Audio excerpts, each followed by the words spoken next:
শোনেন, আল্লাহ রাসূল সাল্লাল্লাহু আলাইহি ওয়াসাল্লাম ওখানে ওই যে পাহাড়ের সমতল স্থলে গেলেন।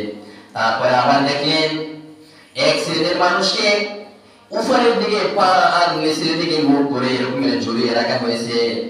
আর এরকমের মুখ, এরকমের যে মুখ দেখেন না, মুখ, এই মুখের এখান থেকে কাটা হইতেছে আর রক্ত ঝরতেছে আর চিল্লাইতেছে নাউজুবিল্লাহ নাউজুবিল্লাহ।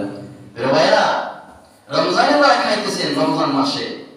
আল্লাহ রাসূল বলেন, আমি তাদের কাছে জিজ্ঞাসা করলাম, ফেরেশতাদের কাছে, এই সকল লোক তারা কোন অপরাধের কারণে তাদেরকে এই শাস্তি দেওয়া হইতেছে? উপরের দিকে পা আর নিচের দিকে মুখ করে এরকমের মুখকে আস্তে আস্তে কাটা হইতেছে আর শাস্তির তীব্রতায় চিল্লাচিল্লি করতেছে, এত বিশাল চিল্লাচিল্লি করতেছে, সেটা কোনো সুস্থ মস্তিষ্ক মানুষ সহ্য করতে পারে না। প্রিয় ভাইরা, আল্লাহ রাসূল বলেছেন, শোনো, আমার উম্মতদেরকে সকল হুঁশিয়ারি দিয়ে গেলাম, আমি তো চিরদিন তোমাদের মাঝে থাকবো না, এই কিয়ামত পর্যন্ত জঙ্গের দিন থাকবে। তোমাদের সামনে কোরআন রাখলাম, তোমাদের সামনে হাদিস রাখলাম, এই কোরআন এবং হাদিস মোতাবেক যারা জীবন পরিচালনা করবা তাদের এই সামনে সকল পথগুলি আল্লাহ পাক সুগম করে দেবেন। সুবহানাল্লাহ, তাদের জন্য সব পথগুলি সুগম হবে, সহজ হবে।